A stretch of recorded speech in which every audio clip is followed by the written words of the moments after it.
Online या social media पर किसी को एंजल प्रिया मिली तो किसी को ट्रोल और गालियां। दोस्तों, हम 21वीं सेंचुरी में हैं। यहाँ प्यार, शादी, तलाक सब फेसबुक और इंस्टाग्राम पर हो जाते हैं। ऐसी ही एक कहानी आजकल टॉक ऑफ द टाउन बनी हुई है। आप अपने दिमाग के घोड़े न दौड़ाओ, ये वीडियो पूरा देखो, आपको पता लग जाएगा मैं किसकी बात कर रहा हूँ। दोस्तों, आपने पबजी या BGMI का नाम जरूर सुना होगा। ये गेम पबजी के नाम से ऐप स्टोर और प्ले स्टोर पर अवेलेबल थी, पर डाटा ब्रीच को लेकर सेंट्रल गवर्नमेंट ने इसे बैन कर दिया था। इसके बाद ये गेम 2023 में वापस आई और तब से ट्रेंडिंग चल रही है। इसे खेलने वालों को जीतने पर चिकन डिनर और कई बार गर्लफ्रेंड और बीवी भी मिल जाती है। क्या बात है? जी हाँ, सही सुना आपने। कंफ्यूज मत हो, मैं सीमा हैदर या सीमा गुलाम हैदर की बात कर रहा हूँ, जो पाकिस्तान से पबजी खेलते खेलते नेपाल बॉर्डर को इलीगली क्रॉस करके अपने प्यार सचिन मीना या सचिन ठाकुर के पास बिना वीजा या पासपोर्ट के अपने 4 बच्चों को लेकर इंडिया आ गई। यहाँ वहाँ की बात ज्यादा न करते हुए सीधे मुद्दे पर आते हैं। कौन है ये सीमा हैदर? सीमा हैदर 27 साल की एक पाकिस्तानी सिटीजन है। सीमा साल 2019 में पबजी गेम खेलते हुए सचिन मीना नाम के 22 साल के इंडियन लड़के से गेम में मिली और उसके प्यार में पड़कर अपने पति गुलाम हैदर, जो दुबई में काम करता है, उसे छोड़ के अपने 4 बच्चों को लेकर नेपाल बॉर्डर पार करके ग्रेटर नोएडा के रबपुरा कस्बे में आ गई। वैसे तो इसका कहना है ये 5th क्लास तक पढ़ी है, पर ये वो काम करके आई है जिसे करने के लिए अंडर कवर एजेंट्स सालों टफ ट्रेनिंग करते हैं और सालों ट्रेनिंग के बाद भी कई बार पकड़े जाते हैं और उन्हें अपनी जान से हाथ गंवाना पड़ता है। जब इससे पूछा गया कि इलीगल माइग्रेशन के रास्ते इसको किसने बताए, तो इसने कहा ये वीडियो देखकर सारे तरीके सीख गई या जान गई। अच्छा, ये वीडियो वायरल हुई तो अपनी इज्जत बचाते हुए पुलिस और other central investigation agency active हो गई। सीमा हैदर, सचिन मीना और सचिन के पिता नेत्रपाल और नित्तर के खिलाफ यूपी पुलिस ने 4/7/2023 को ही FIR रजिस्टर कर दी है। इस FIR का नंबर 0159 ऑफ 2023 है और ये पुलिस स्टेशन रबपुरा में हुई है, जो कि डिस्ट्रिक्ट गौतम बुद्ध नगर के अंडर आता है। ये FIR फॉरेनर्स एक्ट 1946 और section 120B of Indian Penal Code 1860 के अंडर लॉन्च की गई है।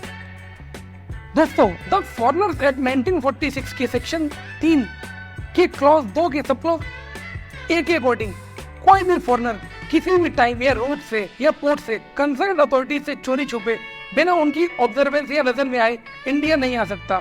अगर वो ऐसा करता है तो उसे इलीगल माइग्रेशन कहा जाएगा और section 14 of the foreigners Act 1946 इसकी पनिशमेंट प्रोवाइड करता है, जो कि 5 साल तक अलॉन्ग विद द फाइन हो सकती है।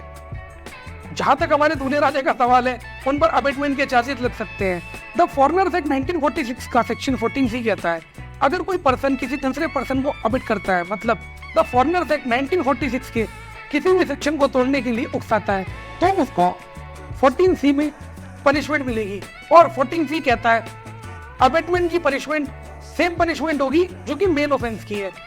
अगर मैं एग्जांपल के तौर पर समझाऊं, अगर कोई पर्सन किसी पर्सन को नकली पासपोर्ट बनाकर इंडिया में इलीगली एंटर करने के लिए अबेट करता है, तो जो पर्सन अबेट कर रहा है उसको भी नकली पासपोर्ट बनाकर इंडिया में इलीगली एंटर करने की ही पनिशमेंट दी जाएगी। दोस्तों, अबेटमेंट को समझने के लिए सेक्शन 107 ऑफ द IPC समझना बहुत इंपॉर्टेंट है। सेक्शन 107 IPC कहता है अबेटमेंट 3 तरह से हो सकता है। पहला इंस्टिगेशन, दूसरा कॉन्स्पिरेसी और तीसरा इंटेंशनल एडिंग। दोस्तों, इंस्टिगेशन का मतलब होता है उकसाना, मतलब अगर A पर्सन B पर्सन को कोई भी ऑफेंस करने के लिए उकसा रहा है तो उसे इंस्टिगेशन कहा गया है। दूसरा, अगर A पर्सन B पर्सन के साथ मिलकर कोई ऑफेंस करने के लिए कॉन्स्पिरेसी करता है यानी साजिश करता है, तो उसे भी 107 में अबेटमेंट कहा गया है। और तीसरा इंटेंशनल एडिंग। दोस्तों, इंटेंशनल एडिंग का मतलब होता है अगर A पर्सन B पर्सन को ऑफेंस करने के लिए किसी भी तरीके की हेल्प कर रहा है या एड कर रहा है और वो एड इंटेंशनल है, तो वो अबेटमेंट में फॉल करेगी। और सेक्शन 107 की पनिशमेंट 109 ऑफ द IPC और 114 ऑफ द IPC में डिफाइन है। उसका डिस्कशन हम एक सेपरेट वीडियो में बाद में करेंगे। इस केस में सीमा हैदर के पास से पुलिस को 2 video cassette, 4 mobile phone, 1 SIM card, एक टूटा हुआ मोबाइल फोन, एक family registration certificate, 4 birth certificate, 1 marriage registration certificate, 3 आधार कार्ड, 6 पासपोर्ट, 5 वैक्सीनेशन कार्ड और 1 बस की टिकट जो कि पोखरा काठमांडू से दिल्ली के लिए थी मिलती है। द फॉरेनर्स एक्ट 1946 का सेक्शन 14 भी कहता है अगर कोई पर्सन नॉलेज के साथ फोर्ज पासपोर्ट यूज करके इंडिया में इलीगली एंटर होता है तो उसे 2 साल से लेकर 8 साल की पनिशमेंट हो सकती है। सचिन ने ऑफेंस करने वाली सीमा की मदद की और अपने घर पर रखा। उसके साथ साथ सचिन को पता था कि वो इलीगली माइग्रेशन करके इंडिया आई है।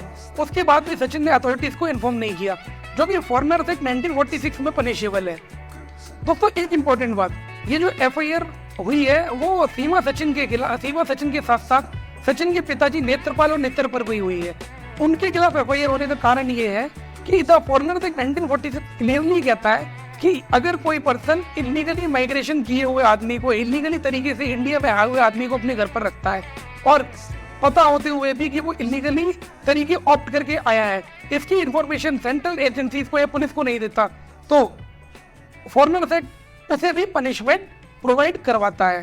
दोस्तों इसमें एक इम्पॉर्टेंट बात यह भी है कि सीमा के भाई और फादर दोनों पाकिस्तान आर्मी में है। इन्हीं कारणों के चलते यूपी एटीएस का कहना है ये आईएसआई एजेंट या फिर पाकिस्तानी एजेंट हो सकती है और ये एक हनी ट्रैप हो सकता है। दोस्तों इन्हीं सब कारणों के चलते सीमा और हमारे दूसरे राज्यों को सर्विलेंस पर रखा गया है। वैसे तो कोर्ट से बेल हुई है, बट फॉरेनर एक्ट 1946 में इलीगल माइग्रेंट को उसकी कंट्री में डिपोर्ट करने का भी प्रोविजन है। देखते हैं सेंट्रल गवर्नमेंट इस डायरेक्शन में क्या स्टेप्स लेती है। अगर आपको वीडियो अच्छा लगा हो तो कमेंट कर जरूर बताएं।